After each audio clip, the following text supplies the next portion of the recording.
就是我不忍心了，没办法拒绝，我没有办法拒绝我自己那个心了。我知道很清楚，我收养他们以前，我也有打电话给一些在泰国的人，我说我现在真的很挣扎，我知道我受了以后，就是最少10年、10几年了，会被折磨死的。我有讲了，如果有泰国人那个有跟我帮助翻译，他们会知道的。我讲好几次了，知道就忘知道，做还是一样，还是没有办法，了解吗？我那个如果等久了以后，也许也可以送给什么寺庙的。不过我看他们那个泰国外面的街上的狗啊，病了这边掉毛，那边那个长什么瘤啊，看起来非常脏啊，我很瘦到这个样子。连那个妈妈那个主人在旁边也有喂他一点，这样还瘦到什么骨头就可以算出来，何况那些街上的，不管是谁养，他们那边养狗不是像我们养一样啊。比方说我隔壁有一个杂货店啊，他们也有几只狗了，他们很善良的狗。每一次我过去啊，他就来跟我要东西。那我进来那个店呢，买一点什么面包好的，就给他吃，他就吃了。他不认识，不过他跟我要东西。我认为他们就是那些要什么福报了，加实力，结果不是啊。有一次我经过那个地方，我要进来买那个杂货店买东西，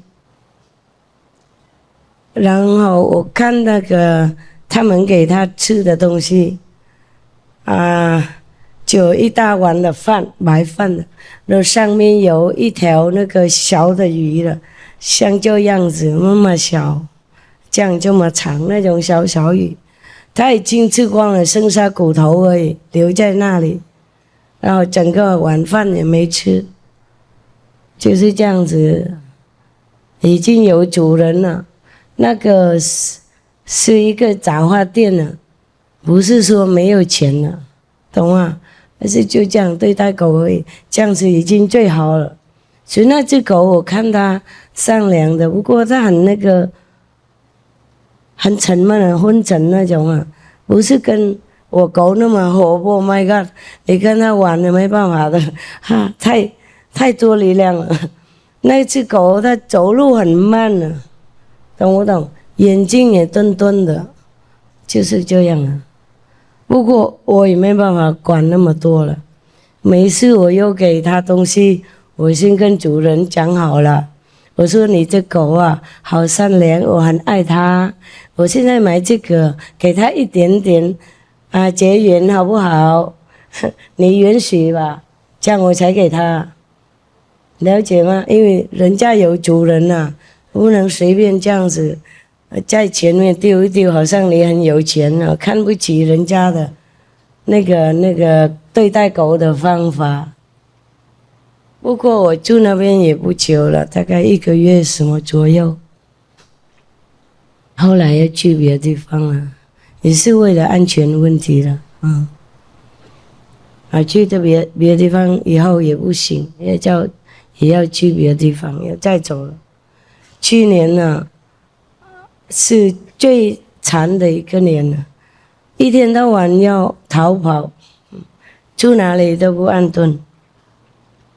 因为那些护法跟我讲事情太可怕了，他模仿很清楚啊，如果在那边继续留的话会怎么死的模仿跟我描述很清楚，是用什么办法的，松手他会用什么办法的等等，不同的地方他讲不同的方法所以不能不走了。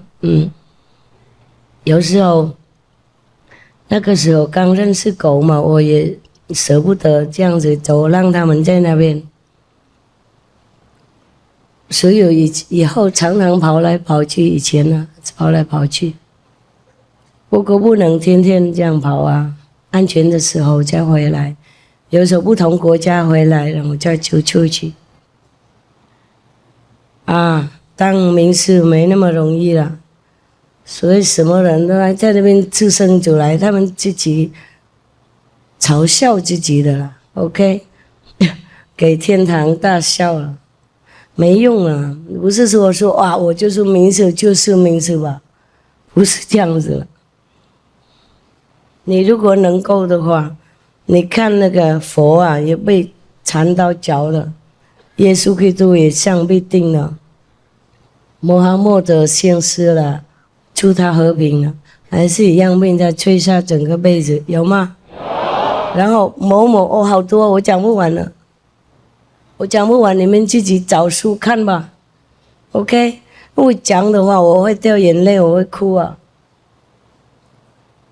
好多的名师都被杀很惨了，不是用刀割就很快而已。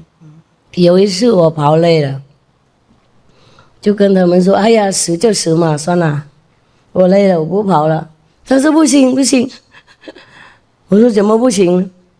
他说：“世界还需要你。”那我就听他来，听这样我还是打包走了，听懂吗？不管他讲对不对，万一他讲对呢？而且他为什么骗我？了解吗？他讲很清楚，描述很清楚，可以看得出来。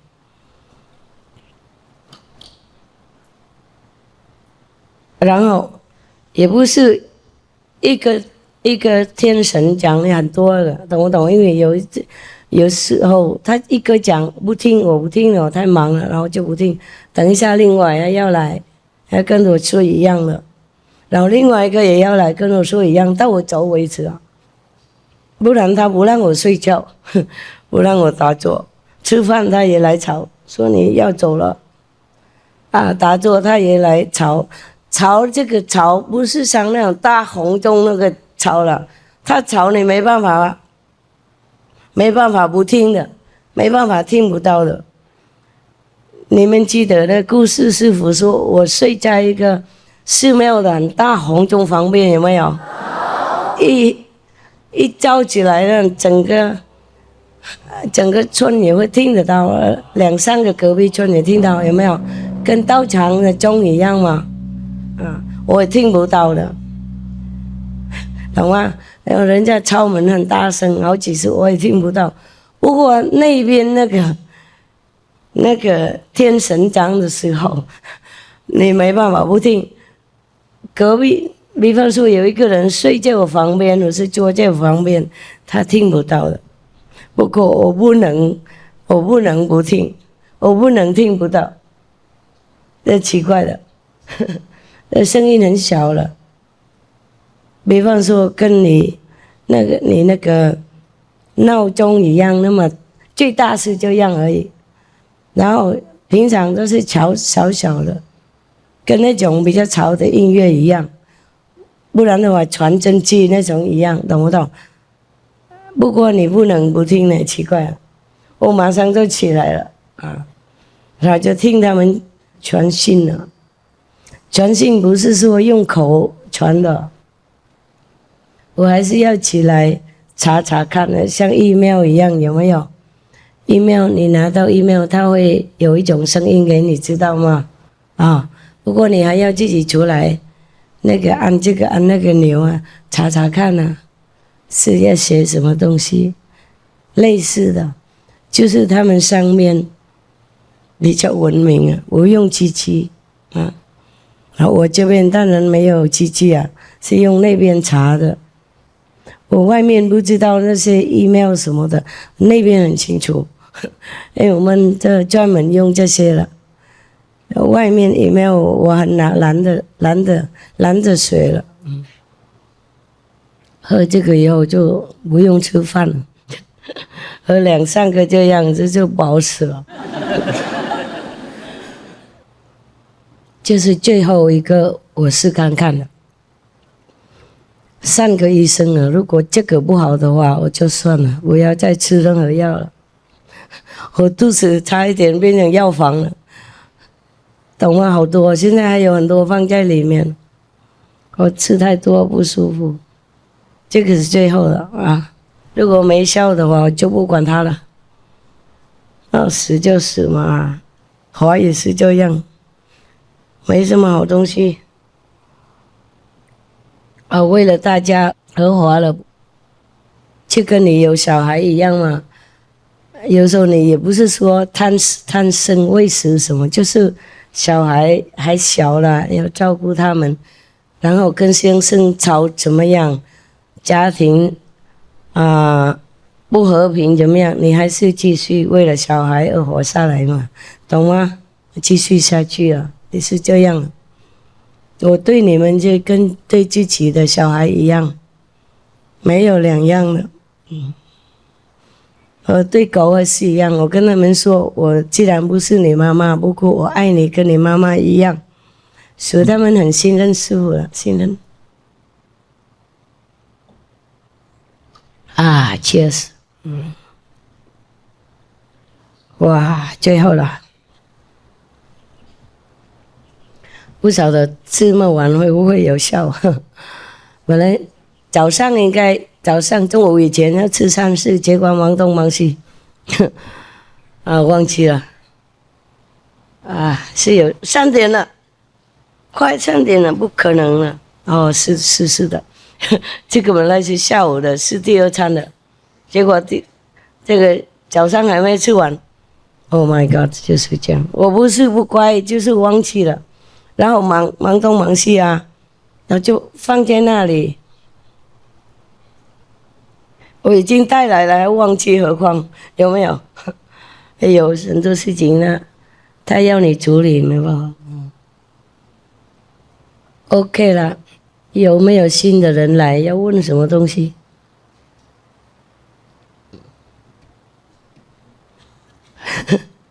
在那边什么都会有了，有回答了，说。就是请师父帮我们跟师父通道连线。你为什么不连？断了。为什么断？原因？师父当场把我们断掉的，没有原因。不可能的。9年半了。大概你给人家摸到，或是相信别人，或是相信那些说他已经上师父，然后等等，是不对的东西。没有。我怎么能够证明呢？我带着证明过来的。带什么证明？写信给他们，他们不理我们。给谁？西湖道场。写信给什么？做什么？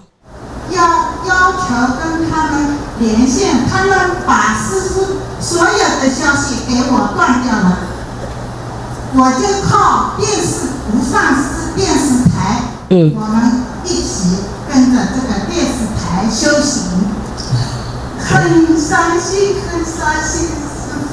好，不会的，不会断掉的，我们内线不会断，外面断没关系 ，OK？ 因为你大概写太多他们不想回答 ，OK？ 好了，内线不会断的，就外线不要写那么多啰嗦干什么？那边都有答案 ，OK？ 你专心就会拿到答案了。最安全就是那边沟通，不要外面，不管他 ，OK？ 好。还有什么人内线断掉吗？我们那边都沟通不会断的了，除了你们跟师父断。比方说你们认为某某人真的是已经得到了，然后来给他摸头摸脚什么呢？给他听来给他听经什么的，跟他沟通了，懂不懂？那师父觉得那你不需要我就离开了。哪有人不欢迎也要急着进来呢？很多人大陆跟师父抱怨说，被那个某某的永久什么师父摸到，然后就没光了。我说你自己家的事情，我也不管他了。我已经讲过，不要给别人摸嘛，是吗？有一个师父要专心跟他修行就行了。那你不听话的话，那怎么办呢？啊，我不能勉强 ，OK， 不能勉强。跟师父很诚心修行，有时候还被调来调去，何况呢？何况自己调呢？啊，何况自己不想跟着他，那走别路当然看不到啊！啊，我就去北方，你去南方啊，我怎么强迫你回来？也不要在那边等你啊！还有别人又跟着 ，OK 哈？我从来不会骗你们，说你们不要骗我了。我要去找别的什么名事啊，然后什么都失掉了，那个心硬心的人，可以来坐在中间这里好了，在这个中间走廊这边，然后等一下要出来的时候，他们先出来让路 ，OK？ 多少人呢？如果行就给到前面这边坐好了，来。让他前面这边有一点空间，有一些从那边进来，有一些从这边进去 ，OK， 欢迎哈，都好吗？OK， 中文 ，Vietnamese， how many Vietnamese today got initiated? New ones? No, not you, the new ones. 新的。Mấy người mới truyền tâm ấn, giơ tay coi. Mấy người Việt Nam mới truyền tâm ấn đó. Ok, rồi. Bây giờ nghe bằng tiếng gì? Tiếng Việt hả? Không có cái đây hả? Người nào có cái máy thì đưa lên. Nghe. Chứ tôi ngồi đây không có nói 3-4 thứ tiếng được. Đó, khang tiếng hết rồi. Thôi không sao đâu, không có gì. Ok, ngồi dòm chút được rồi hả? Thấy không? Còn ở lại không? Còn ở lại. Người nào bữa nay về hả? Hả? Có người nào bữa nay truyền tâm ấn xong đi về liền hả? Ai đây còn lâu. Ok rồi. Người nào không có máy thì giơ tay lên, người ta đem lại cho. Okay, because of the new people, I have to stay for a few minutes. Okay, you guys, good, yeah. I'll sit here and meditate with you for a while, and then we will go. 我在这边跟你们坐一坐，然后我要走了啊！我有工作，很多工作要做，坐下，打坐。nhắm mắt lại ngồi thiền. What did I say before? Lacking love in your heart results in many different things, many wrongdoings in your life, because love is a beacon light of a true human heart. If you don't have that, it's like you're groping around in darkness. So of course, you will stumble and fall often. Many children who have a broken family, or abnormal family, or abusive family, alcoholic family, divorced family, drug family, they grow up devoid of love. And many have become bad elements of society. The root is very deep.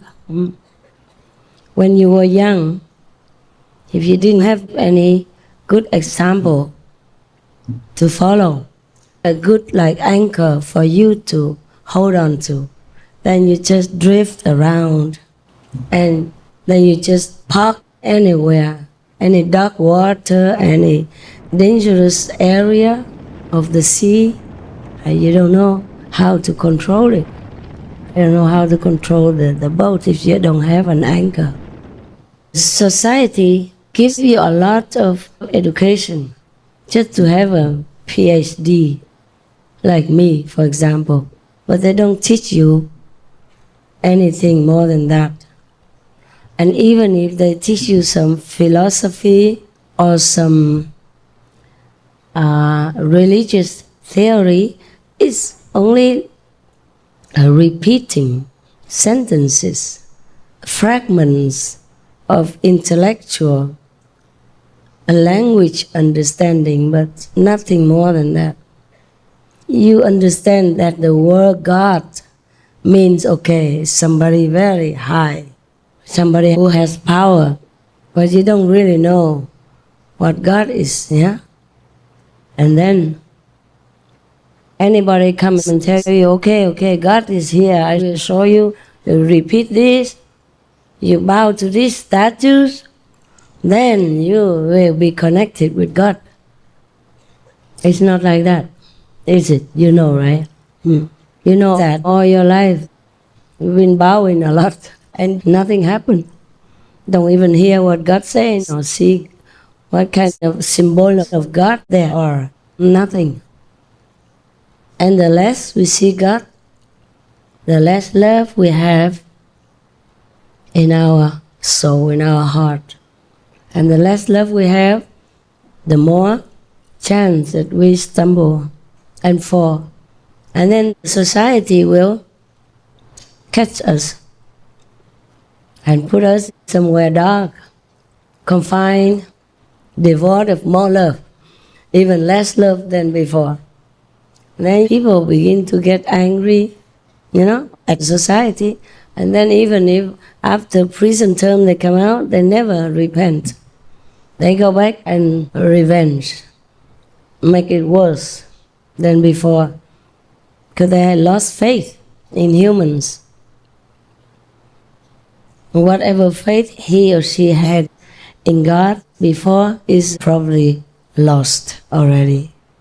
That's why I feel sorry for humans. Because I also have to take up this body to understand humans, believe me. How can a rich person who lives in a palace every day, every night, and has everything he needs, understand a homeless man on the street? Maybe he understands the concept, but he doesn't know the true meaning of homelessness.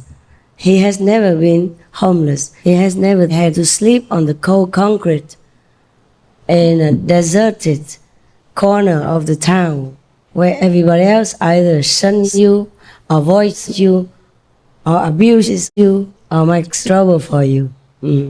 For the king, it's very difficult to understand that, or for the rich man, difficult to understand that. So I was very happy to learn that many of the billionaires of our time have put money together or have dedicated part of their money, a big part of their money, or half of their possessions in order to help others. Yes, but he does that because he has money. It's not necessarily that all of them, the donors, understand the suffering of the victims of the person he wants to help. But if he helps, that's enough already. It's very good. We don't expect him to go out or to sleep on the street in the cold night without a blanket, without a lot of clothes, in order to understand the homeless. We don't expect that. If he helps, because somebody else told him that homeless people suffer, they get cold, they get sick, nobody takes care of them, no medicine, no food. They understand that concept somehow, then it's already very good. And then they begin to help, with whatever they have. Because let's face it, they have so much money, easily earned. If they die, they can't take it with them. Even if their children inherit all that money, what would they do with it? Many people become drug addicts, alcoholics, because they have too much money. And then they have whatever they want, and they get bored. So sometimes they try drugs, they try alcohol, then they get hooked on it. And then they get more depressed and more bored, and more drinking, more smoking, more drug, and then their lives ruined. Yeah, it's like that. The poor people, are difficult to get addicted. They don't have money to buy to begin with. And the drug people, they also want to make money. See, they don't go to seduce the poor children, yeah? Therefore, being poor is not always the worst situation, but being rich maybe. Maybe you have to watch it, because you never know who your friends are, right? You never know. Everybody comes, talks sweet to you, and then you fall into that trap. And when you trust them, they lure you into some kind of dark life, low life that you never dreamed you would have fallen into. So if you have money, I advise you, give it away. Give some away at least. Give it to some charitable organization that you trust. Or go out, give to the poor people who you yourself believe really need. Or hire somebody to come with you, you know, buy things to help the poor people, help the people who need medicine. I don't tell you I'm better than anyone. The medicine, you know, I complain, yeah, terrible. Yeah. Sometimes I scold myself. Imagine many people would die to get my medicine if they could, but they don't have a chance to get it. Even how bitter it is, if it cures the disease, they would be willing to take that bitter pill immediately. And here I am with so many doctors taking care of me. And I say, oh, this medicine is too bitter, I don't like it. I say that, but I still take it. You know, I should be more grateful. And I know that also, but of course I'm grateful. I thank them, of course.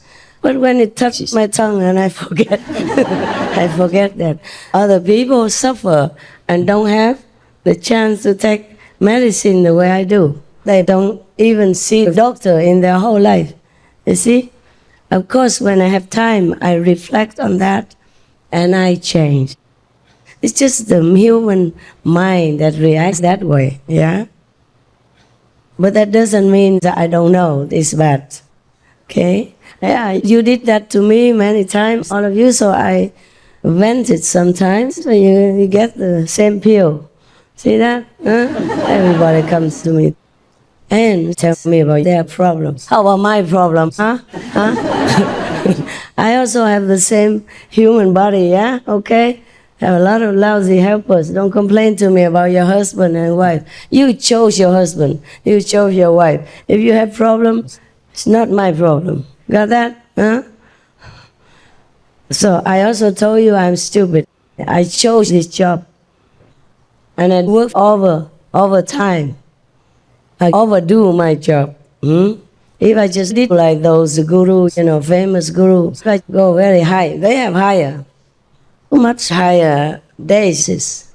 They say a few words or something and that's it. You don't have a chance to see them. Not so close. Maybe some, I don't know. Mostly not. Huh? Okay. Every Sunday, go to a big temple. Yeah, built with precious substances. And I'm living in a little wooden house and very grateful already. I keep thanking Khao Sung many times because that house is built the way I like. It's just logically useful, you know. It's nothing to be envied, just a wooden house, okay? And the ants profited from that many times, more than I did. I just came and lived here just, this is the second time or third time. I don't know for how long. This time is longer than last, up to now, but mostly the ants eat it. And then they have to build it again, because they did not protect the wood very well last time. In the beginning, they say they built only a small room, one room, you know, with a little kitchen. And later the ants helped them to demolish it. And then they built again, and it began to get a little bigger. I guess Khao Sung learned their lesson. If you build 3 rooms, and if the ants eat one room, Master still has 2 rooms. In case, and if the ants eat again another room, she still has a roof over her head until we think of how to deal with it. I guess they learn very fast. And they gave me everything I need, unconditionally. You have to know that. Because I didn't even dream that I would come here. I have Sihu, and I have Europe. I have places everywhere before. I can have any house until the disciples come. And then I won't have it. Either they take it over for me, or something happens because of their karma, then I have to leave anyway. So I'm lucky to have any house that I don't have to take care of. They built it for me already, I think 19 years ago, right?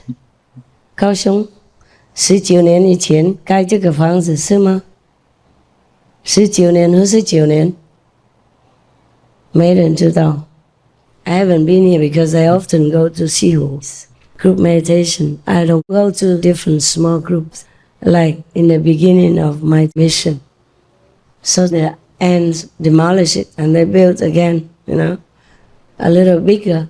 I have one kitchen, and the kitchen is very tight, it's like a corridor, and they put a gas stove over it, and you can just stand there, turn around, and go straight to the other room. You get that? Well, it's enough. Normally, I don't cook a lot anyway. If I'm alone, I just cook like one pot of rice and leave it there. Make a chap suey or something and eat it for many days. Or a soup. It depends on what I have.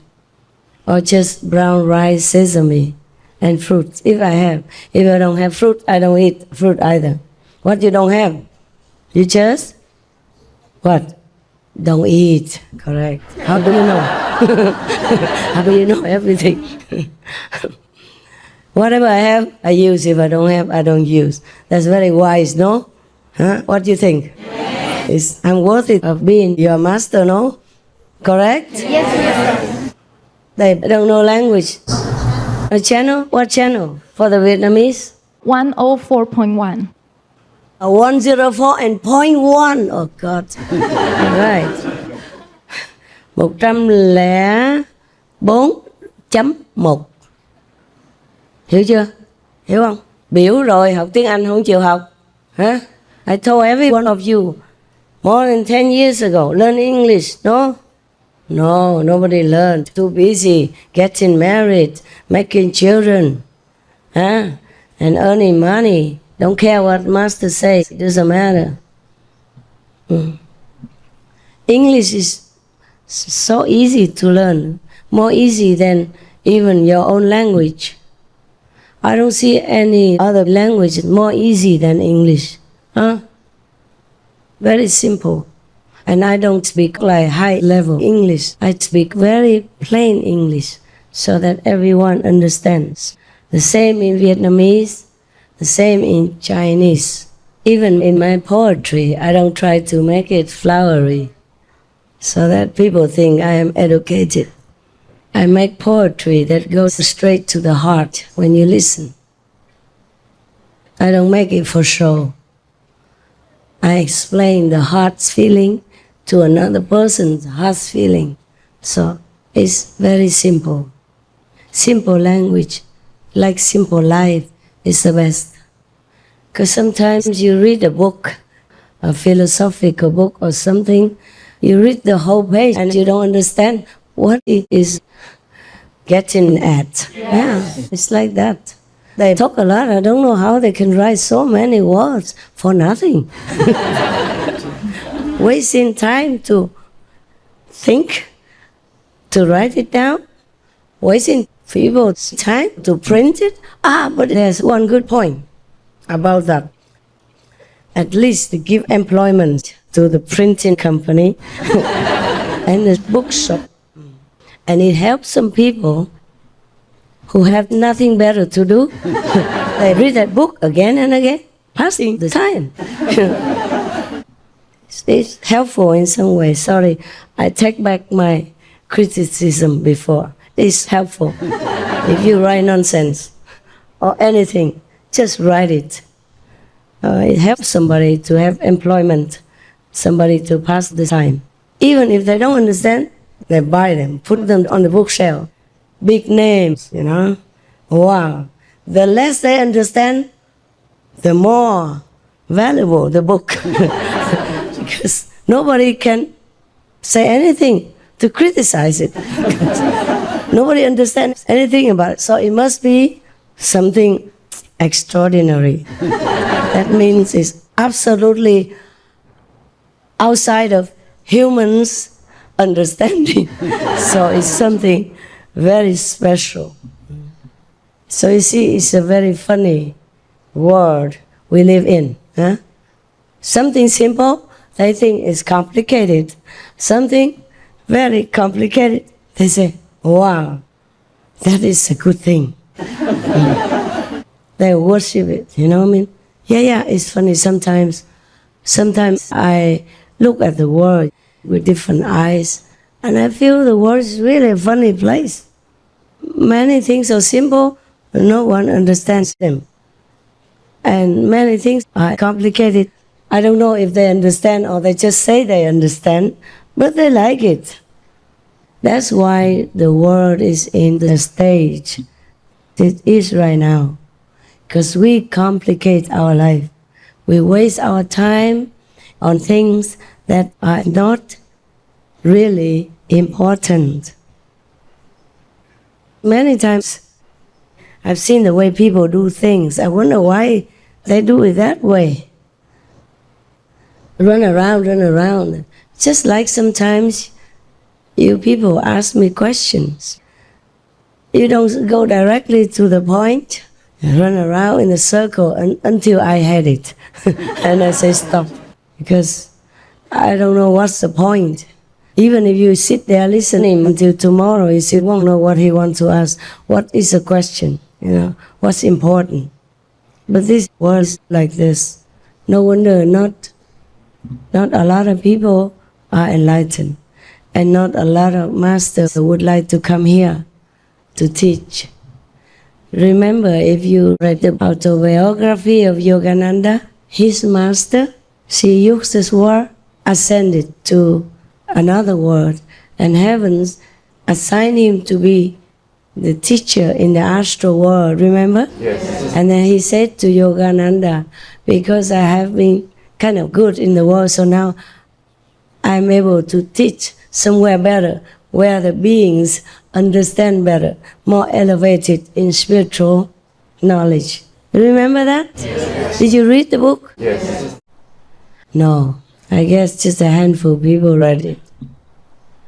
If you forgot that part, you go back and read again. Even just an astral world, just one step beyond our world. The master of Yogananda was already appreciative of the beings there, intelligence and common sense or spiritual elevation. One step more. But mind you, the astral world has more than 100 different levels. So maybe he was assigned to teach at the highest level, you know, like almost at the border of the second level. So of course they have more spiritual understanding than the humans here. They just don't have the body like we have. This body also affords us many things. A lot of pleasure, a lot of pain, a lot of different experiences, not necessarily good or bad, just different experiences. But for that, we suffer a lot. In this world, not everybody can claim that he's been the happiest man all his life, or the happiest woman, you know, all her life. Until the moment you leave this world, then maybe that's the happiest moment. But for most people, it's not. Most people, they think dying is a terrible thing because they're not prepared. I am preparing you, you see, for the time of departure, because then you're so used to it already, and maybe you're looking forward more or less to that time. And mostly master tell you in advance, so you take care of everything before you leave. Then you're so used to it already, and maybe you're looking forward more or less to that time. And mostly master tell you in advance, so you take care of everything before you leave. So nothing bothers your mind at the time of departure. Because if one thing still bothers you, if one thing still gets your attention and your desire, then you'll come back. Not necessarily as a human being. Could be a worm. Could be anything as long as you can satisfy your desire. So don't desire anything before you die. If you like to eat some apples, for God's sake, eat it. Eat 10 if you want to, and then go with ease. If you still want to eat an apple the moment you exit, then maybe you have to come back. Not as a human, not even as a vendor of apples, but as a worm inside an apple to eat. Eat all day. Until you're fed up, then maybe you'll be reborn again as a bigger worm to eat bigger apples or more apples. Who knows? Therefore, practice this meditation slowly, or your desires will leave you. You don't have to cut off the desires suddenly, except the ones that are harmful to you, like alcohol, drugs, meat, fish, animal people, products, intoxicant products. Otherwise, you don't have to cut everything else suddenly. You can do it gradually, okay? Every other thing, except the things that are harmful to your spiritual practice. And excuse me, many people ask me this question: is sexual activity harmful to spiritual practice? Tell me, is it or is it not? Yes or no? Yes. Yes. Do you know why? Huh? You know it is, but because the masters say so. But do you know why? Attachment? No. No, people sometimes they don't love the person, so they don't attach to that person. What?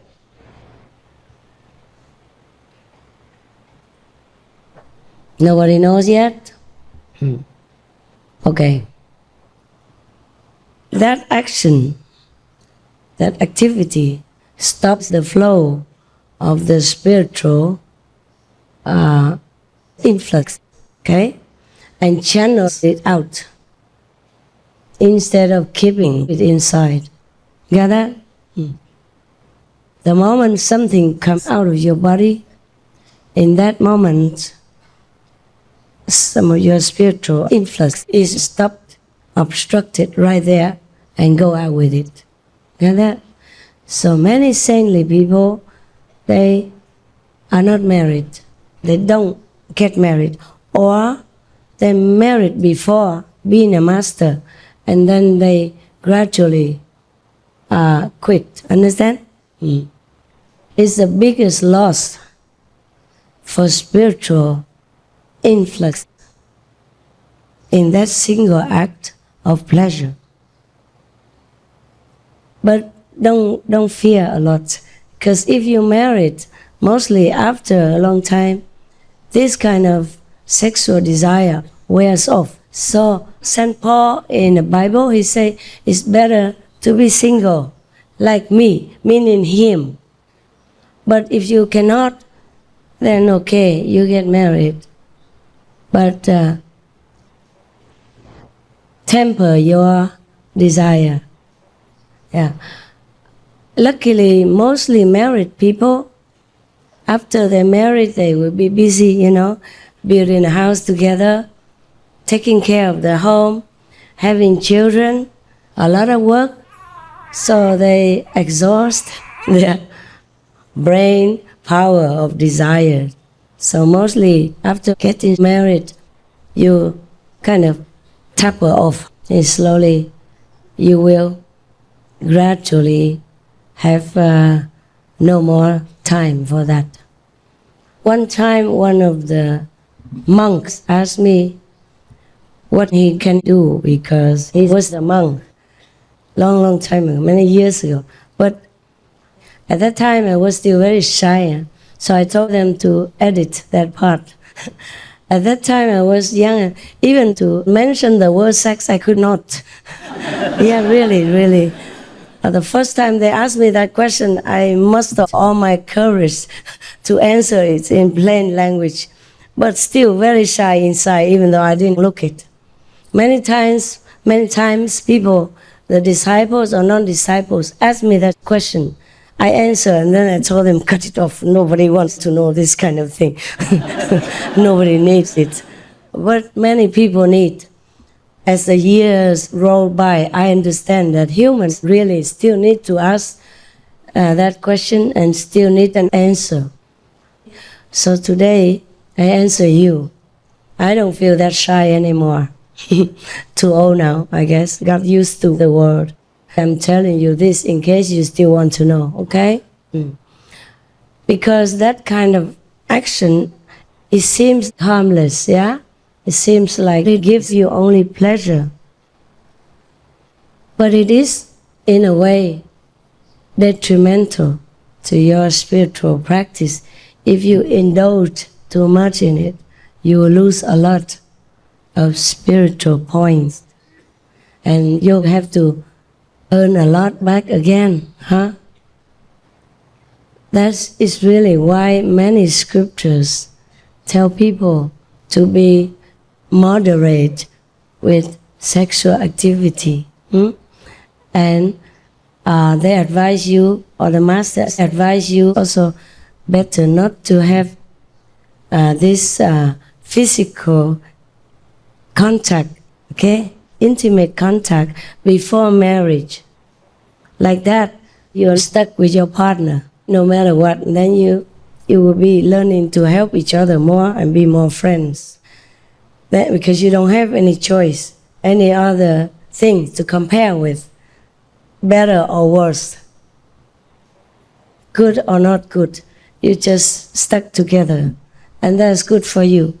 If you have good intimacy with your partner, well, okay, enjoy it while it lasts. If you don't, even better for you. You see what I mean? That's why they advise you not to have physical, intimate contact with your partner before marriage. Well, of course, I didn't know all that.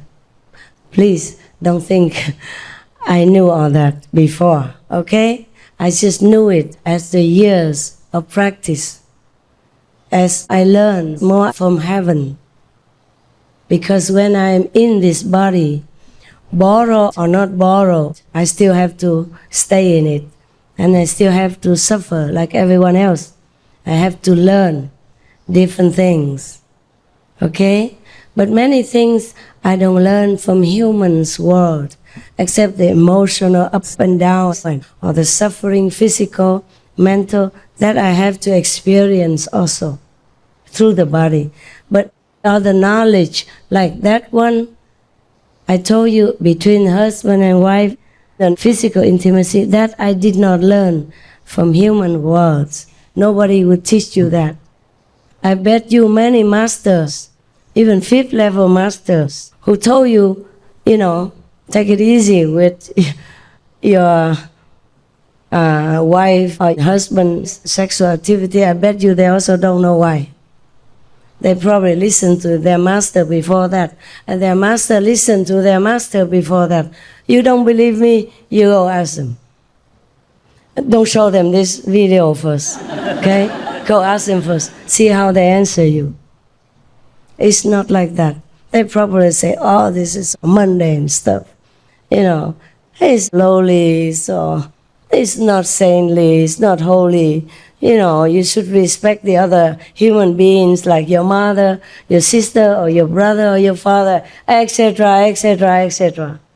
And of course your brain doesn't like to listen to that. Your mind doesn't believe all that. Your mind cannot be convinced. because it's not true.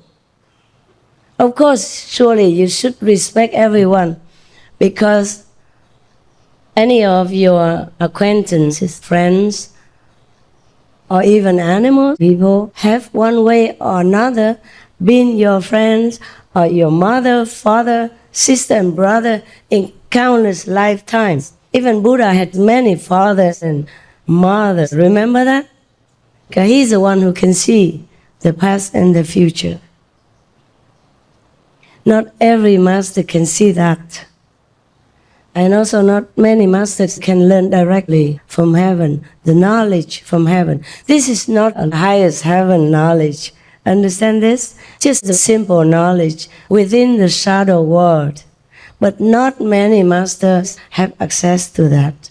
Have you ever heard that explained to you before? In any other school? Any Bible? Yes or no? No. Yeah, okay. Yeah, that's why I'm telling you. Many things I tell you, I learned from the heavens, your heavens, okay? My heaven is not, not there. Your heavens, even the highest one, is not even the beginning of my heavens. Understand? But this kind of small knowledge is not from the original universe, okay? It's from the lower universe.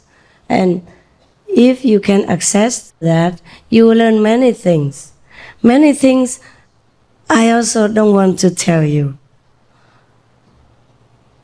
Because I'm worried you will abuse it. You better just listen to what I say, the don'ts or do's, okay? That is that. Because you will abuse it. Look at this, is the proof for the most heinous abuse that any spiritual world would not be able to imagine. Writing the names of the heavenly abode for your trousers, your shirt, and whatever, and mix it together with maybe nappies or your monthly menstrual underwear. Maybe God doesn't mind, but the lower gods will mind.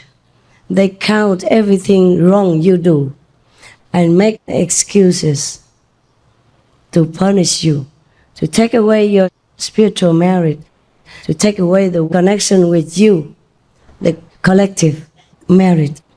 So many things I am afraid to tell you. For example, people who drink alcohol, I'm not telling you what, I'm just telling an example.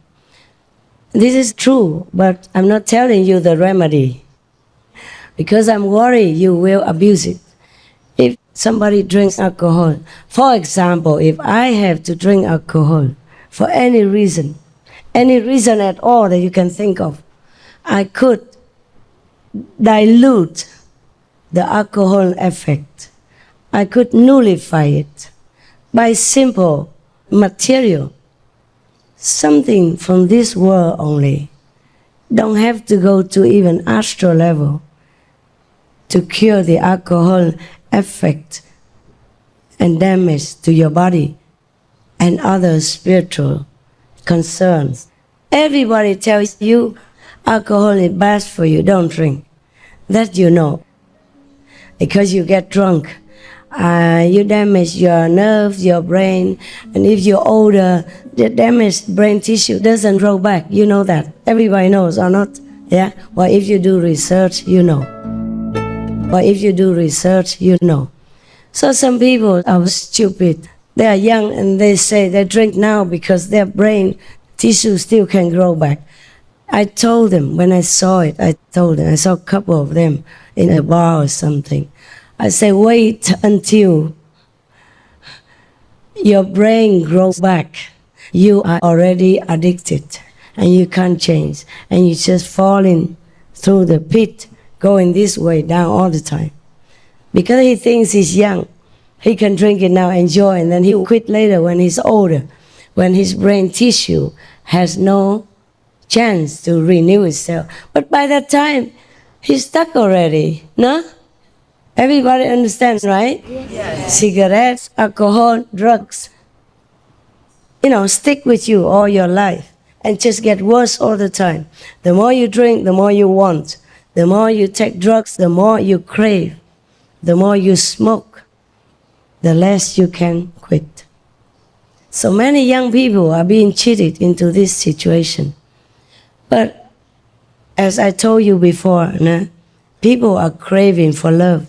And because of a lack of love within themselves and without themselves, people do many wrong things.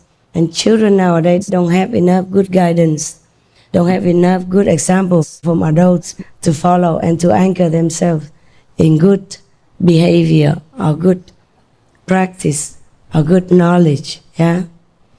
Now, I want to tell you one more thing about alcohol. Alcohol not only damages your tissues of the brain, not only damages your heart or your blood vessels, your body functions in general. Not only that, guess what else alcohol can ruin? Tell me. Social behavior, family. Huh? Louder. The soul. Spiritual. Spiritual what? Spiritual life. What? Connection. Inner connection with God. Okay, that also. But if you retard it in some way, then everything else follows and falls down with you. You don't think of spiritual practice anymore. But the most striking and easy, the lowest one that they can damage in you, besides the body, is your psychic power. If you had psychic power before, for example, if you can know the past, the present, or you can see something in people, or you can read their minds or something like that, or you can guess if that person is going to harm you or not harm you, it will be ruined. You will not be able to feel that anymore if you keep drinking alcohol. Your psychic power will be ruined, will be damaged, will be taken away from you. So your intuition will be, blinded. It's like a person who has eyes and slowly or quickly his or her eyes are taken away. Either gradually or immediately, it depends on how weak his eyes already are. So if you don't have big psychic power, then immediately you have none. You have very little, then it will be cut off right away. The first moment your lips touch alcohol.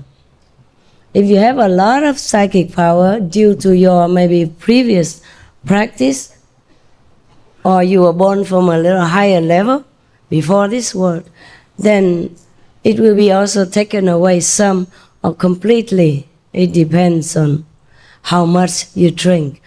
So many masters don't explain this to you.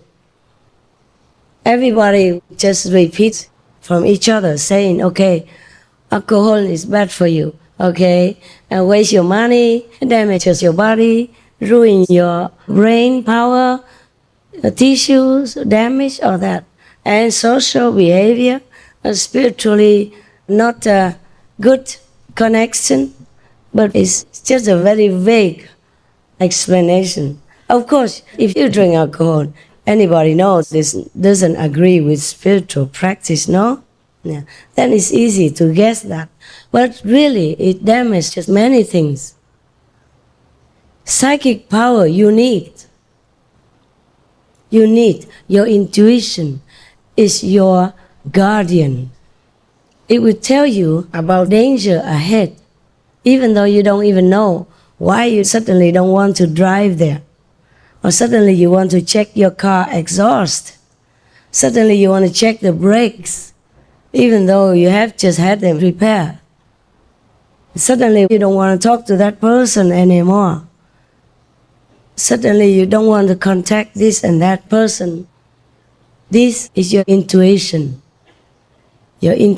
voice guiding you in your life, especially after initiation and taking the 5 precepts. Your intuition is getting sharper and sharper all the time to protect you. And this intuition is also necessary so that heaven can contact you. It's like a channel for protection, for message. You see, even sometimes the angels want to tell you things, but you're blocked because of alcohol and drugs. So the channel is blocked. Even if the channel is not blocked, you don't understand a thing that they're saying. Your intuition doesn't get it. Yeah. Even myself, sometimes heaven gives me some messages. I have to take time, quiet down, and to sort it out, okay, the email. But it is because I have psychic power. If that is damaged, I could never. I bet you many of the masters in the past have been killed or tortured, including myself in my past lives, because they had not enough psychic power, not enough intuitive power to connect with heaven, to hear their warnings, to receive the messages of warnings. Many times I did not, and I ran into trouble. Many times I didn't sort out the messages on time. I ran into trouble. Well, luckily, those many times were not that life-threatening. Otherwise, I would not be sitting here. So even if you have psychic power, before I could contact heaven, I just knew something, but I didn't even know who gave it to me. Nowadays, I know which God, from which region of the original and beyond, give me that message. So I ask that God directly. It's better than sorting it out myself. But even then, sometimes because of the karma, not my karma, other people's karma, it even blurs it out, and it takes me some really good time to get connected again with this God to us. But I have other information sources. If I couldn't contact that higher possible God, in my journey at that time, I don't mean the highest, meaning God Almighty yet, okay? The highest that I can contact at this time, beyond your skill. Then I could ask a lower God. Not lower, but a different God, more connected with my dimension. Yeah, when I can. But last time I told you I lost 62% spiritual power. Oh, that was really, really almost like hell, I tell you. I could not contact anyone. Could not. Not even the lower God. And I contacted the shadow world. They couldn't hear me because they're too low. I'm too high. Understand? And I'm too high but too low for the higher gods. Oh, that was really suffering a lot. And many things happened. Like people even sneaking into my private quarters in Siu many times. I told you already. Luckily, I'm always alert and call people to come up, and they left before that. Siu, easy to hide. So many, trees and bushes and corners. Yeah. Last time, one dog person, the smallest and troublemaking one, she always go out and hide in some bushes. And only she went away, and we had the whole working office, man, woman, went out looking for her, cannot see her. Until one of the caretakers, she used to be with her, and she saw some little moving leaves in one of the bushes. And she knew that's her because all the leaves around didn't move. Only that little corner, the leaves moved, and there was no wind. So she went in there and got her out. But it was difficult also, difficult. We had to talk to her for a long time, to coax her to come out, give her some nice stuff, promise some good veggie stuff like that, to tell her sweet things. Sometimes it takes half an hour. And then she comes out waking tail a little bit, licking your toes or your hand, and then, okay, whoop, immediately, you got to take her quick.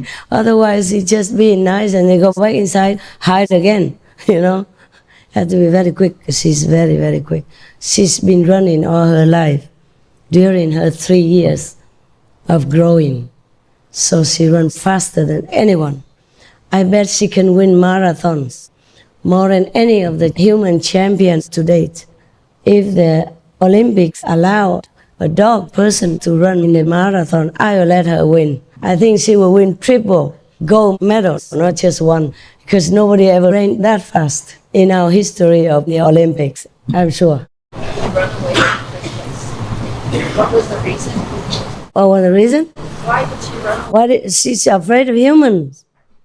She lost all her friends, her mother, father, due to people killing them. And her mother told her, don't trust any human. So she always runs away from humans. Now she doesn't. But if you let him out, sometimes she tries to hide. But she comes out now, better than before.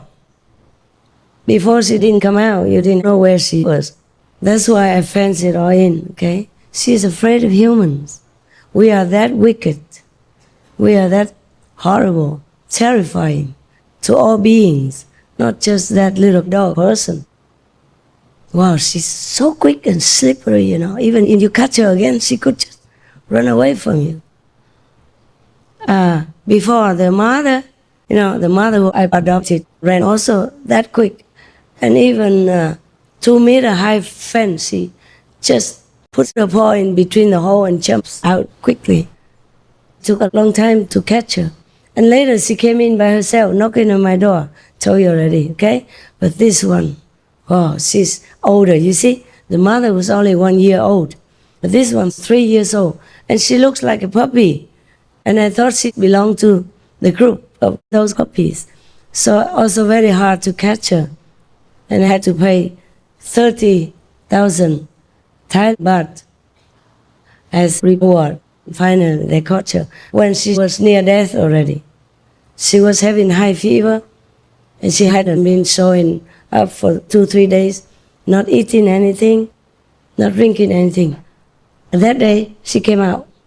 So she ran right into the trap, was probably hungry or thirsty because of fever. So she went into the big cage that they built for her as a trap. So they got her. And then I asked them to keep her until I sent a driver. And when the driver came, she was very weak already with high fever, So we called emergency doctor right away. The same doctor that had treated all my dog people, or the adopted dog people. And he gave her medicine and all that temporarily. But when we took her back to where I live, it was an hour from Bangkok. I had to bring her to the hospital. And they kept her for, I think, 2 weeks. And she got better because she began to show symptoms of very bad. She had diarrhea every day and very high fever. So the doctor kept her. Luckily, she survived. My God, that girl, she's a survivor. She'd been sick all that and hungry and ate all kinds of garbage outside. But still survived, and now is healthy, barking the loudest of the group. If you don't believe me, you walk near her and then you will hear it. She will show herself who's the mightiest in the house. Why? Oh, could you ask me that question? She is afraid of humans. She is not afraid of all humans now, but she's still afraid of most humans. She only trusts us, the close circle who takes care of her every day. She eats from my hand. She lets me pet her and hug her, carry her around. So mostly I tell the attendant to try to carry her around. So she got used to it now. She will let us carry her. Yeah, on a good day. She still runs to her cage and hide it first.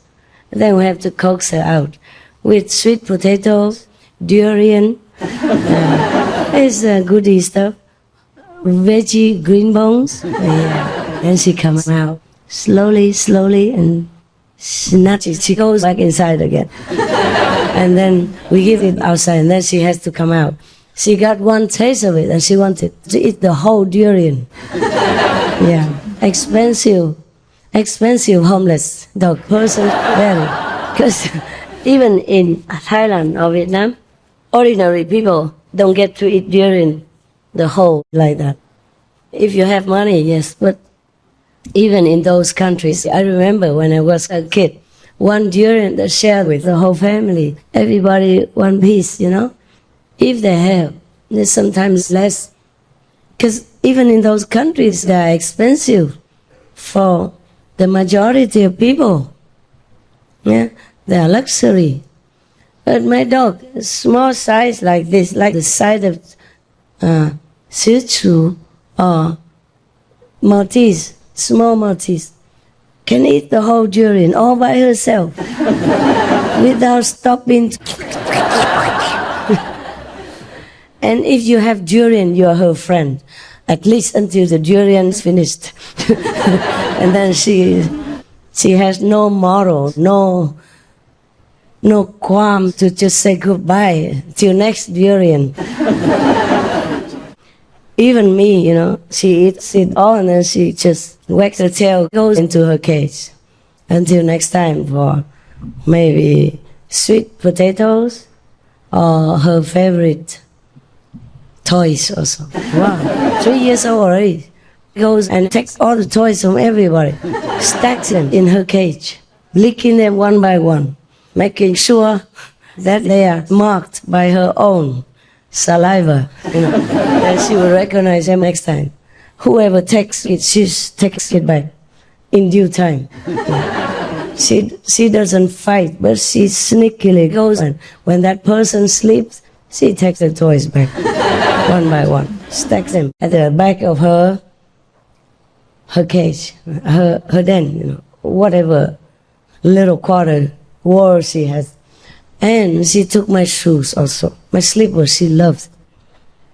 So if I go away, I have to bribe her.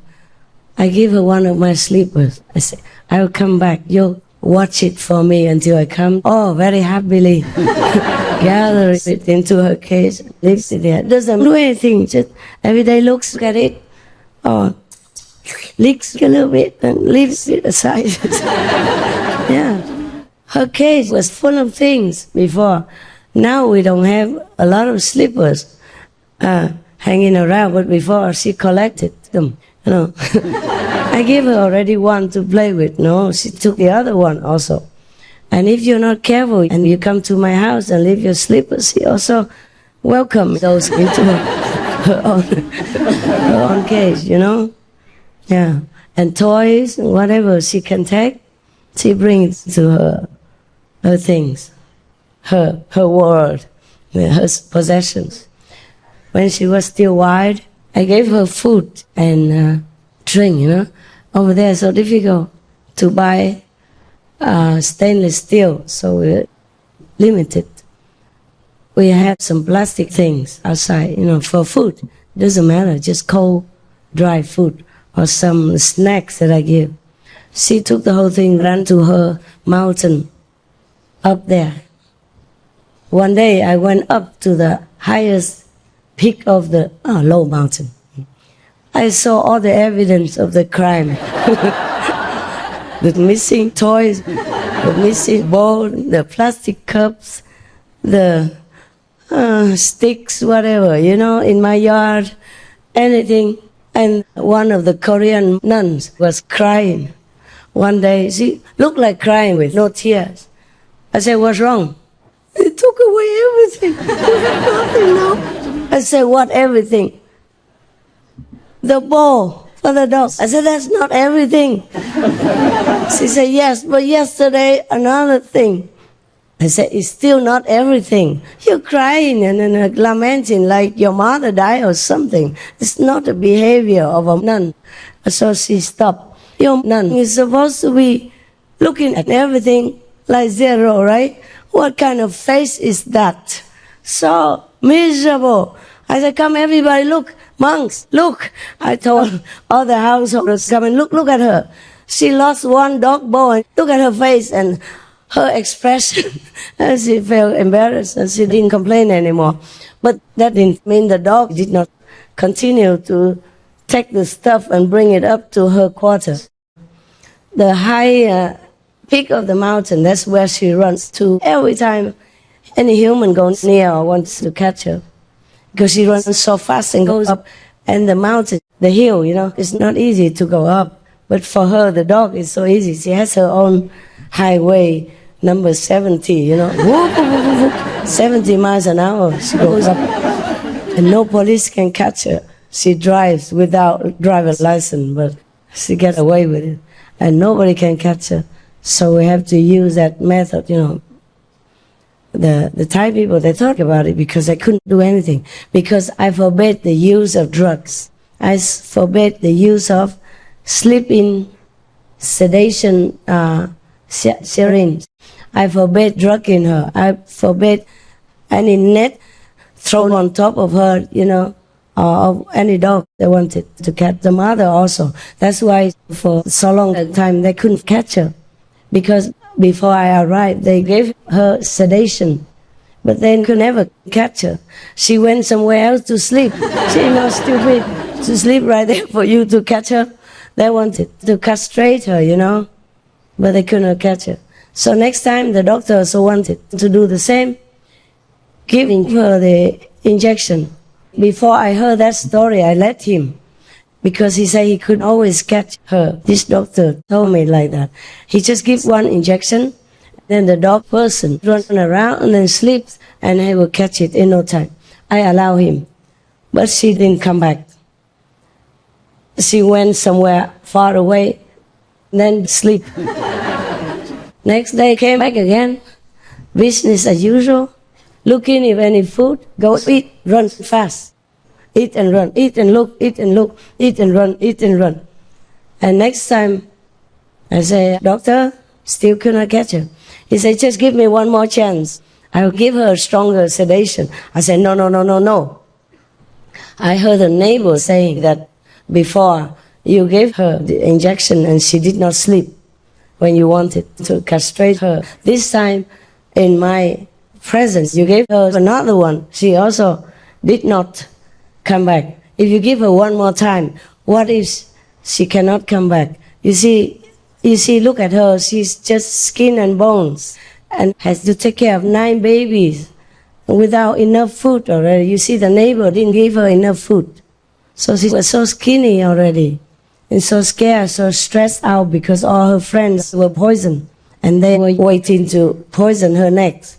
And so stressed out, scared already that she wanted to move the babies far away, 2 kilometers away. She moved 2 babies. Luckily, I found one back, but the other one, I couldn't find it until I gave a reward, but I couldn't find it until I think 10 or 15 days later, and we couldn't help him. He had distemper, and he died soon after.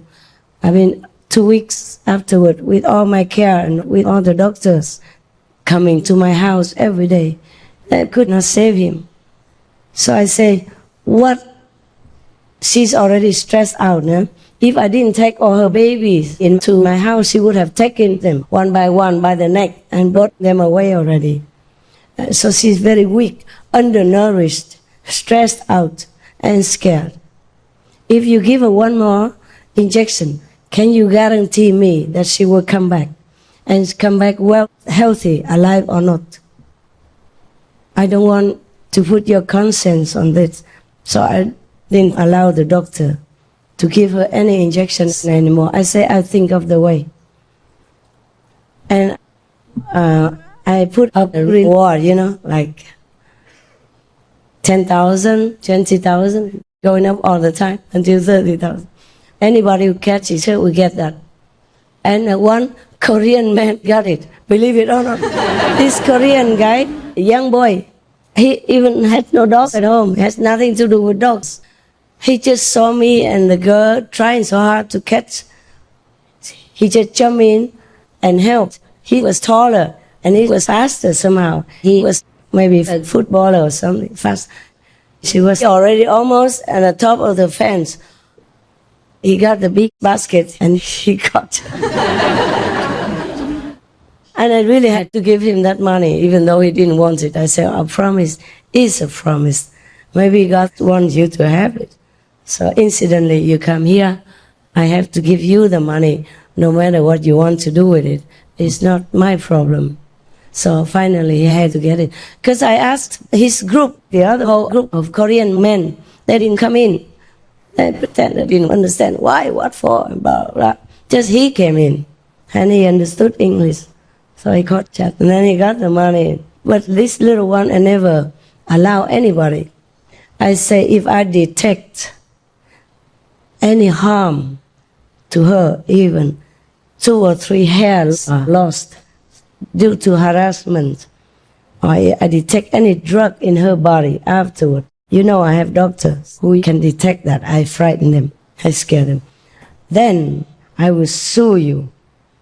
I will make the police put you in jail. Got that?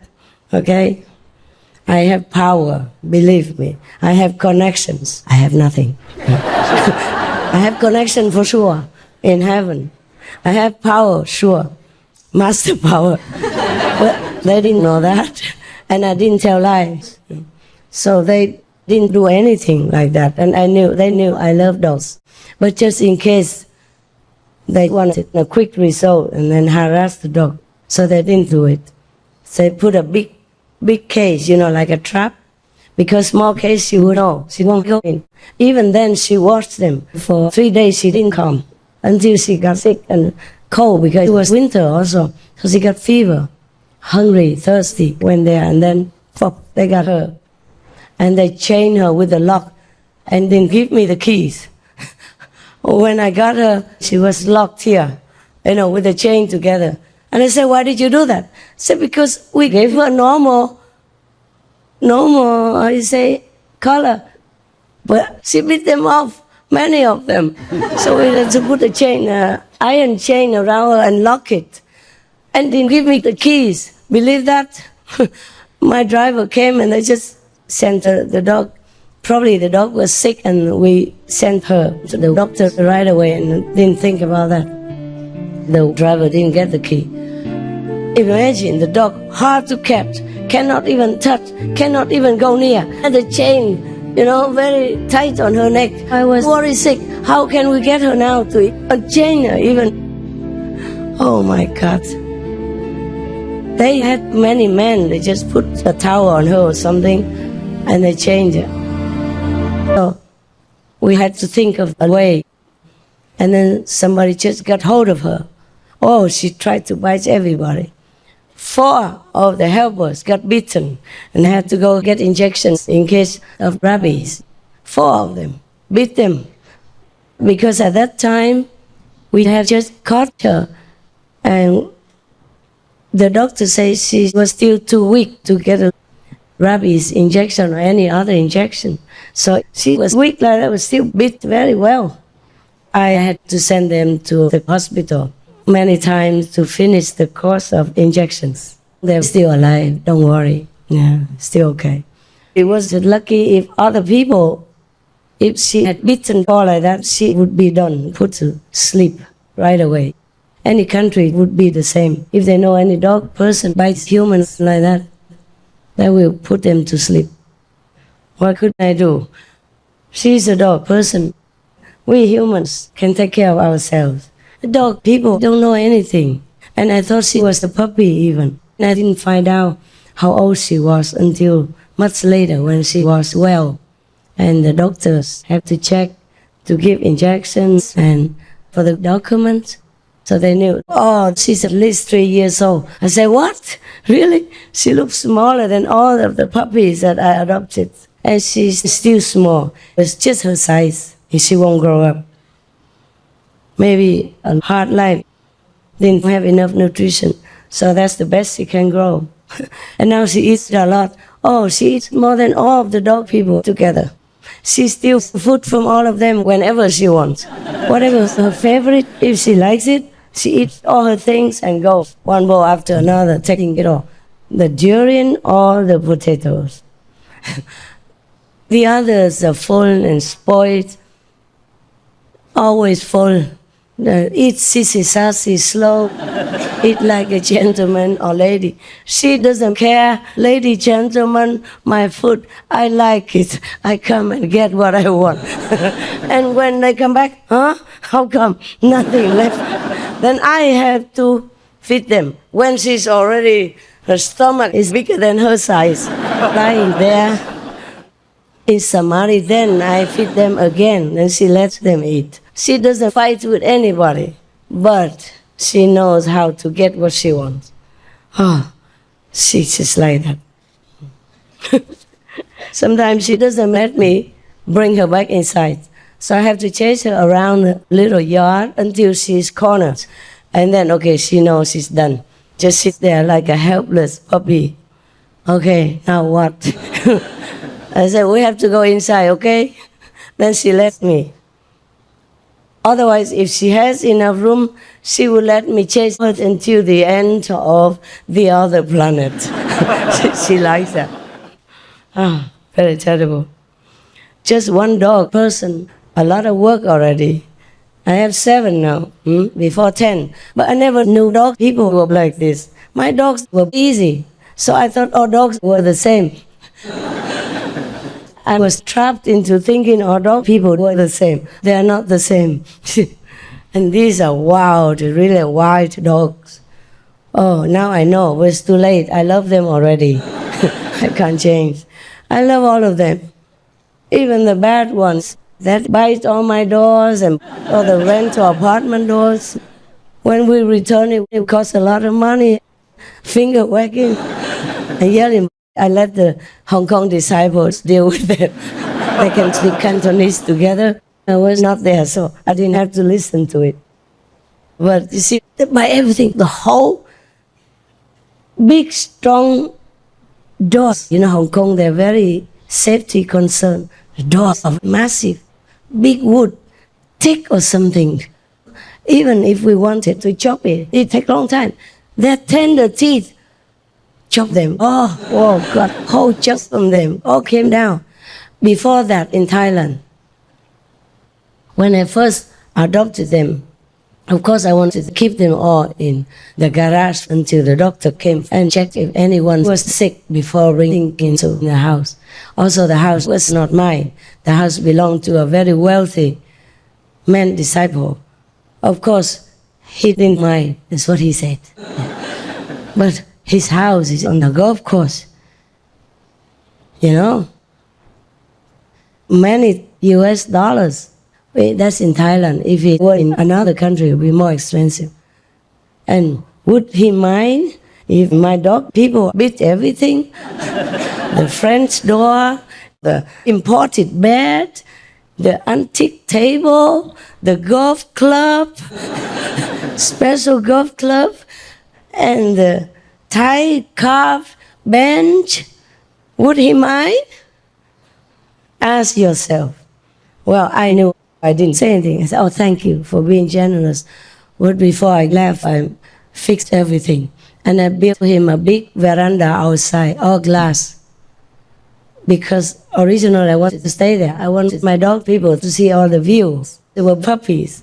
They had their own place, but I wanted them to see the view. And you know what? Before that, they were in the garage, okay? No, the storeroom, empty. And they beat the whole wall, 4 sides, everything that they could. The mother alone beat everything that she could jump to. It was about at least 1 meter high. All 4 corners became dust, really. All the small pieces. Inside, I think they did thin cement or something. The outside she could not bite because they made it with very tough wood. But the inside they covered with thin wood or thin cement and painted with thin cement and white. Everything came down. You could see all the bones of the structure. The wood that's inside. I don't know how she's still alive. And she was not even 1 year old at that time. She got pregnant early. Poor life. But then she beat all that because she wanted her kids to get out. The first quarantine, of course I didn't like it. There was one night only. Okay, fine. I had to call people in to fix all that. And before I came, I told them to fence the whole of his beautiful, open golf house garden. Golf people, they don't fence in because it overlooks the golf course. The golf course and the house garden blend together with luxurious hand manicured grass and scissor trimmed trees. Yeah, and I came with one dog person, okay, one big dog, okay, but now 10 more dog people, they were slowly taken away and died. 2 died, 3 were adopted, so I have 6 left. There were 10. 2 died, 3 were adopted, and of course I have 5 because the mother is a mother, not a puppy. Oh, she was a puppy too. And she demolished all that. I had to fix the whole storeroom. And of course the disciple goes, don't worry, master, it's only a garage. Don't worry, I'll fix it. I say, I fix it because it's my responsibility. A very good gentleman, generous. The story has not ended. Of course, he let me drive his car because I just came. I didn't think I would stay long. Even if I stayed long, I just came. In a few weeks, I didn't have enough time to buy a car or anything. So he let me use his car. All right. Then the golf car, I also could drive, no problem. But when he came, he took it to drive. And some of the other disciples say, why? You should let master drive. Why do you take it when you are there? Then how would she drive to go shopping? I said, never mind, the shop is very close. I can walk. It was not that close, but close enough, and I could walk. Maybe more than 5 minutes walk, 10 minutes walk. I didn't go to a big shop, just a local shop that sells to the golf people. I said, I still have the big car, don't worry, fine. For my dog people originally, they use it, how long do you know? 2 days. And I had to run. Took all my dog people with me. In Thailand, not easy to buy many things.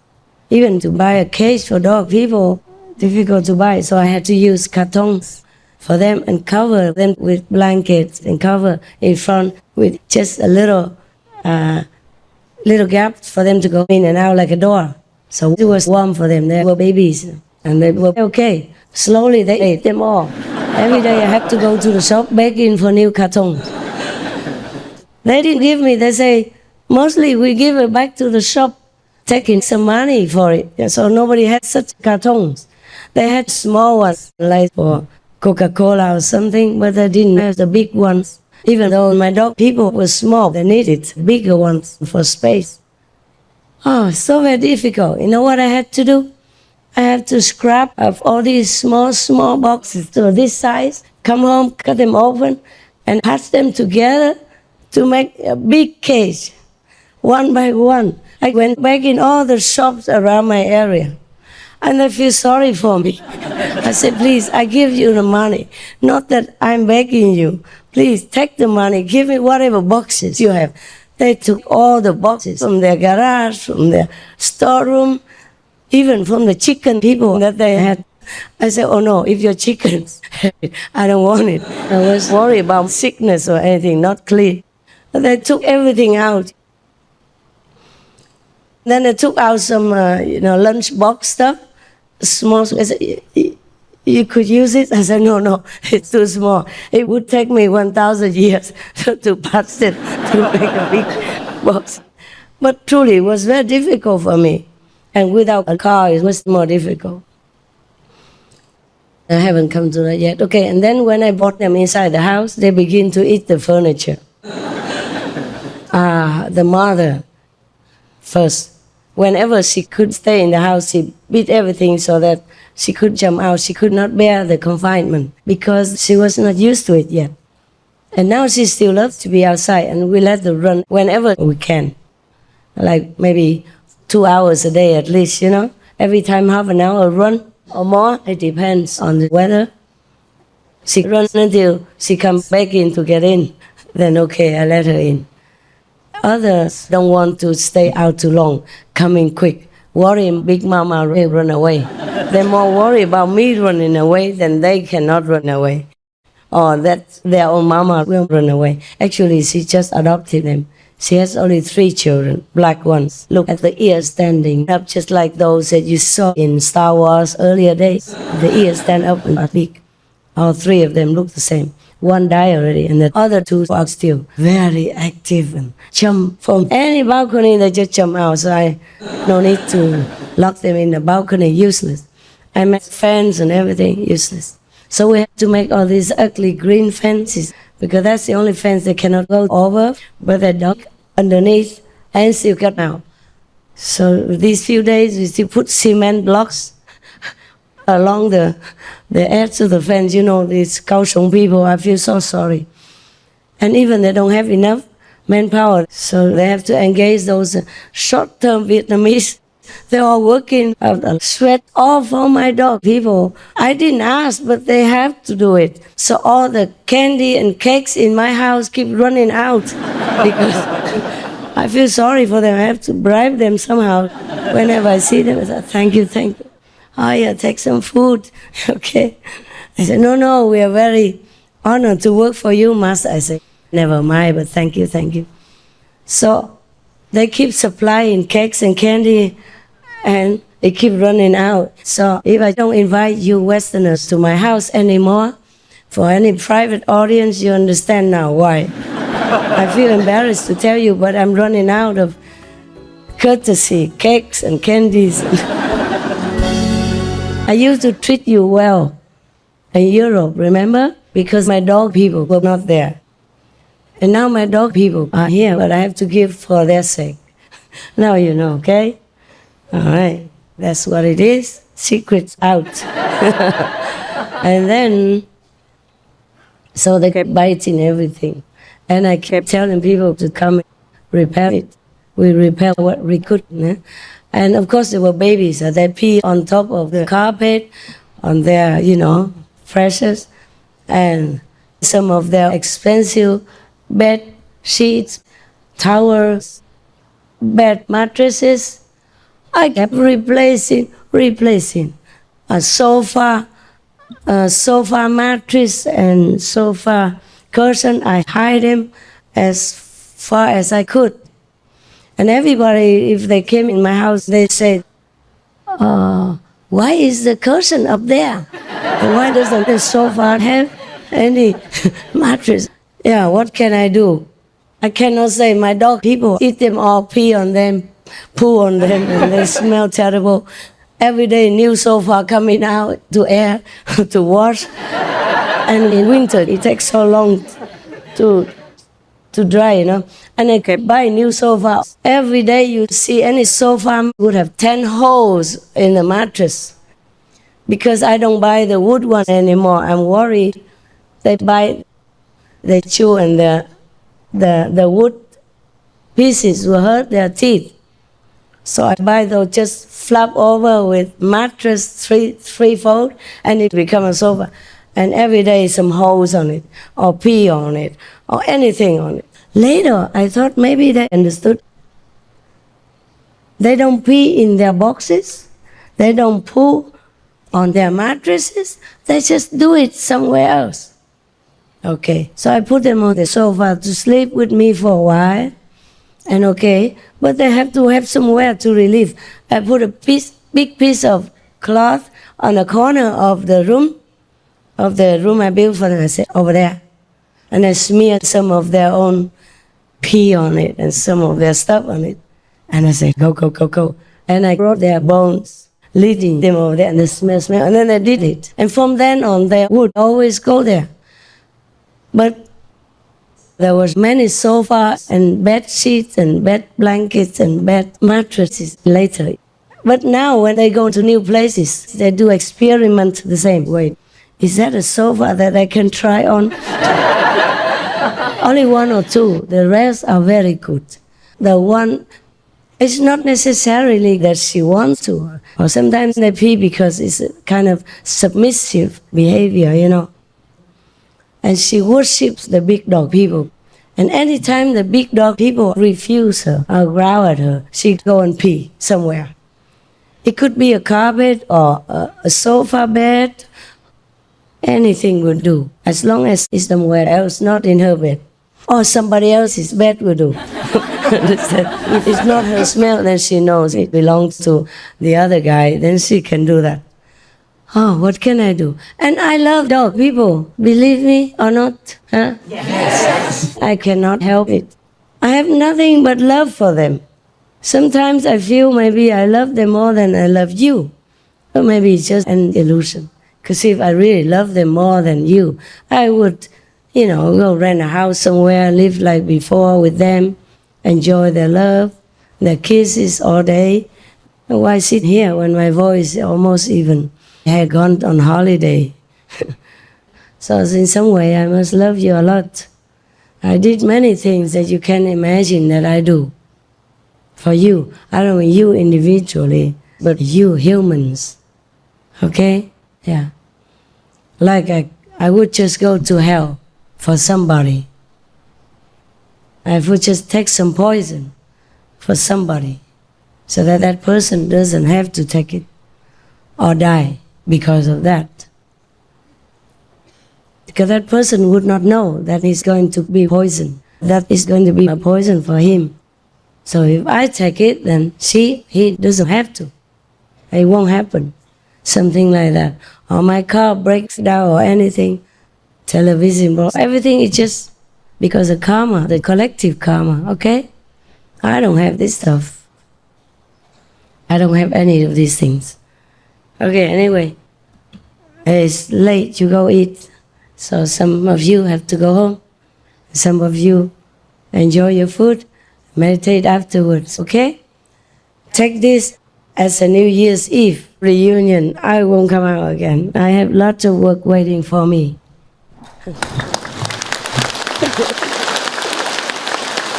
Yeah. Don't worry about the poison stuff. I won't die. Because I can take a little bit compared to you if you have to take a lot. I'll tell you a true story. It happened just a few days ago. I just began to cough, and not begin, but already they began to notice, yeah. And one of your sisters, she's a pharmacist, and she has a pharmacy company making medicine or that. She brought me some medicine to take, and she also gave me one medicine to take at night. She said, only before you sleep, master, because you take this and you don't walk around, you don't work anymore, because it will make you sleep better, at least, so you don't cough. Or even if you cough, you cough in your sleep, you won't know. Something like that. It makes me sleep, okay? Like a sleeping pill. Okay? I said, okay, I promise I won't take it until I go to bed. And then before I went to bed, she said like 1 hour can take. I took it before 1 hour. But then some work came. Supreme Master TV work, which was not supposed to come. And it was a big work to do. And no one else could decide. I had to do it. And a lot more work came. And it was interesting work also. And a lot, the whole thing that I've been waiting for so long to see if it's good or not. And then I kept working until 8 o'clock in the morning. Wow. I'm not sleeping at all. I didn't even feel sleepy. And at 8 o'clock, the dog people came.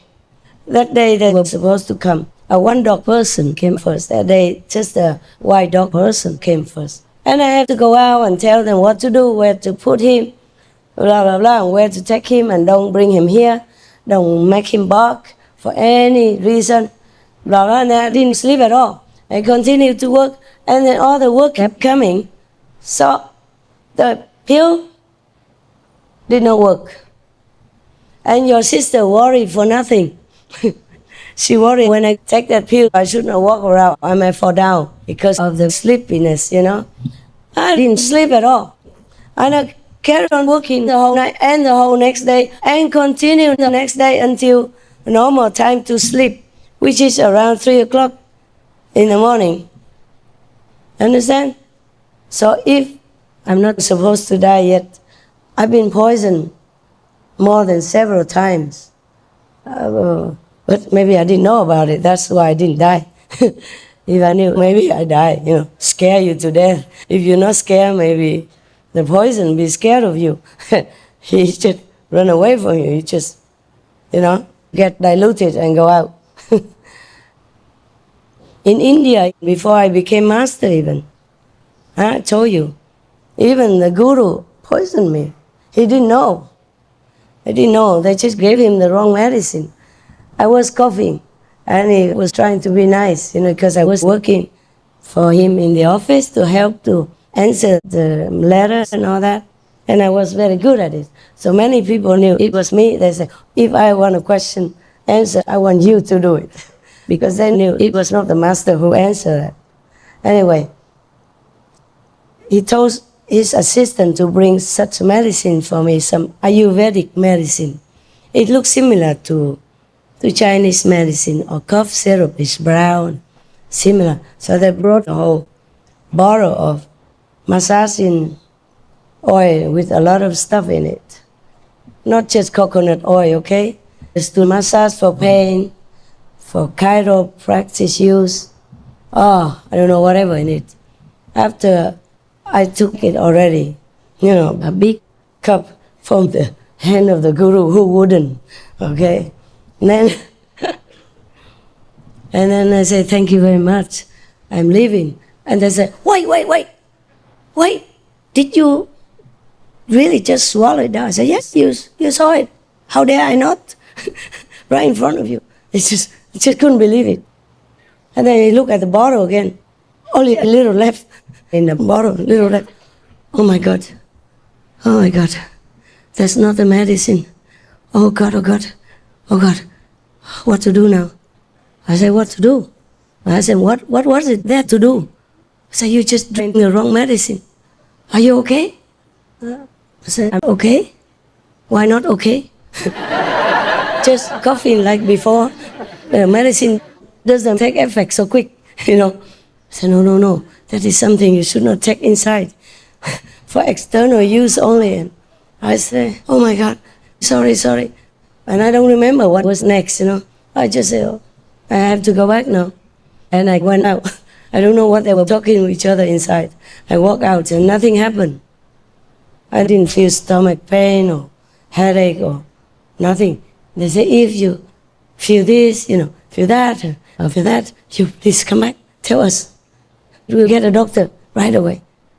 I said, okay, I will tell you. But I feel nothing. So I didn't go back, told nothing. You know, as usual, just a little hungry. So I went to find something to eat. I guess the oil massaged my stomach so well. That made me feel hungry. And I ate a lot that day, thanks to the oil. Oil. Okay, chào hả?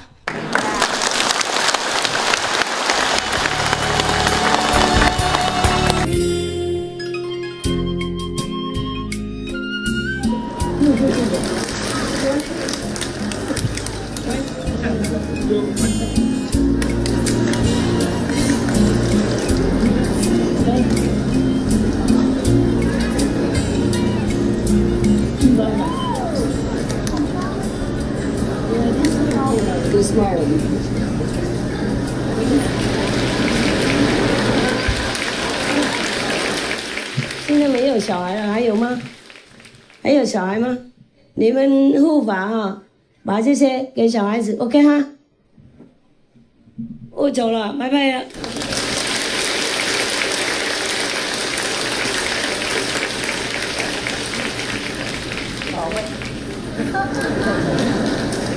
只是钱的问题，没时间了，好吗？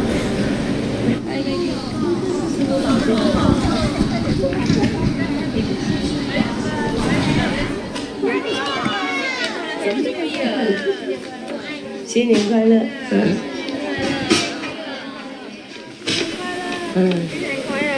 新年快乐！对不起，地方小，你们不能进去哈。所以才出来看你们了。新年快乐！新年快乐！多谢多谢。健康，而且自己走路健康。我爱你。新年快乐！不饿。新年快乐！吃饭了没？还没。怎么不去吃饭？吃过了。哦。哎，够饭吃吗？大家？他们煮够吗？人这么多，厨房少够吗？有没有人饿？没。有吗？哎呀。新年快乐，开心快乐。新年快乐哦，也有买卖。从哪里来的？同修啊，同修，你们煮饭够给大家吗？够。真的？够。啊，太辛苦了哈，人这么多，怎么能够？啊？够。人这么多能够？够。哇哦，神通广大，新年快乐！新年快乐！新年快乐！新年快乐！大家新年快乐！师傅好，你好，大家好，都是同修啊？是的。哇，这么多哈！哎，这边好借口哈，只能同修来也好了。我们小地方就别人不能来。是。我们也不是不好客吧，不过这边真的处理不了哈。是的。那个，在那里对，如果更多人外人来就处理不了哈，真的不行啊。你们这边很严格啊，护法很严格，多写了。这些是对的。昨天有一个医生从香港来看师父啊，他当然不会报名嘛，他以前也是联络人员呢，然后因为师父病很久，他送药从香港来治不了嘛，所以他怕有什么他没有查好，所以他赶过来没有报谁名啊，然后你们都不让他进去，让他等在门口，他也传信给我，没看到，懂吗？因为我那个时候忙别的事情，哇，后来还好我想到他，因为他说他昨天要来嘛，结果呢我没看到他，那么已经下午了，怎么都没来，所以就问那个找他们问联络人员看看有没有医生什么从国外来，他说有一个站在门口等，我说什么不让他进来，他没报名，他不合法。香港同修嘛，他没有想到，因为西湖谁都可以来啊。是的。然后我就说我是某某师傅，要来就来啊。结果来这边好严格，我很对不起，我说对不起，这边那么严，我不知道你是医生也是某某人啊，而且以前又当联络人员，怎么被人家拦这样？他说我现在没什么人嘛，小地瓜这边很严也好，对师傅很好，他不是怪你们，他替师傅高兴了 ，OK， 呀，不错，谢谢你们护法哈，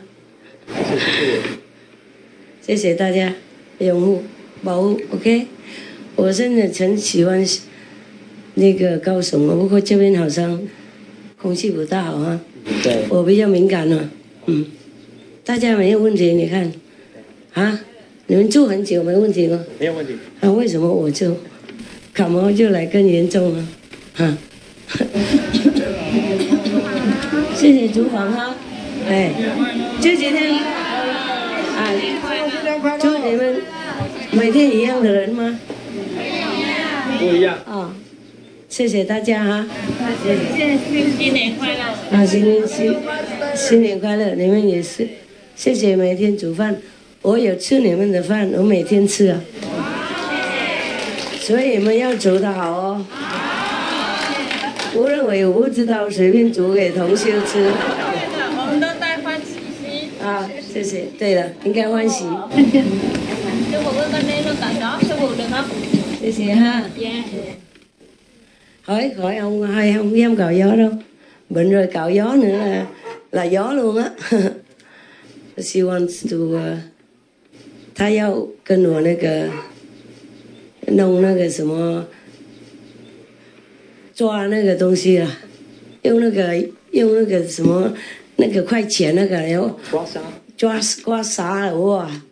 我宁可病不要那个啊，这个很痛啊，是吗？哎，我已经很弱了，身体已经很痛了，让他弄那个样子，宁可不要，宁可吃那些苦的药。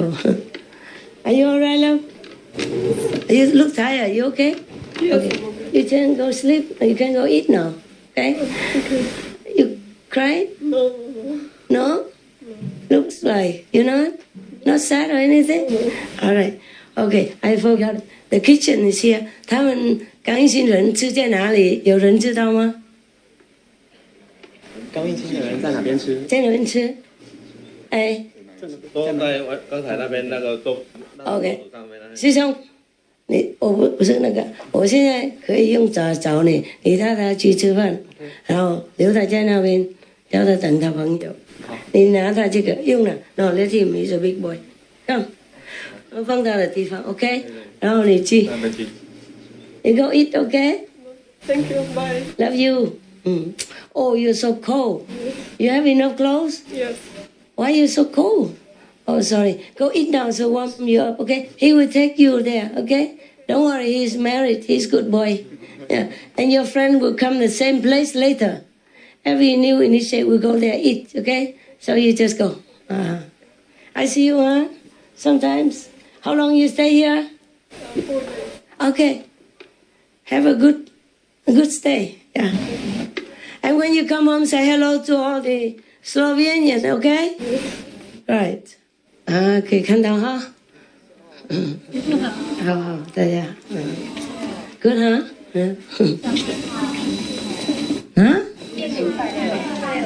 新年快乐。我认为你说喜欢他，喜欢谁？啊？谢谢。讲什么那么多人讲我听过。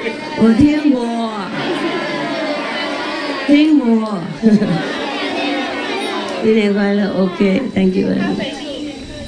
哎呀，金刚美丽，做梦，你们金刚美丽就好了。谢谢。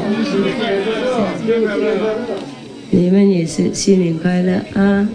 新年快乐啊！还不要回家啊？要去吃饭 ，OK？ 我不会再回来，要去吃饭哈。不然肚子饿会冷啊！那么多人不来，等一下没菜饭够吗？真的啊！够。哇，人这么多，怎么能？就 Thank you, love you, love you， 快乐，每天快乐，不是新年而已。天天快乐。好。哎，那些小孩刚才有没有拿到玩具？拿到了，站在那里呢。没有啊，进去拿，进去给护法拿。那个护法拿玩具就来给那些小孩子。去那边，去跟护法拿 ，OK？ Thank you， 谢谢。让他们出去吃饭嘛 ，My God，OK？ 你们健康快乐哈，拜拜，加油啦！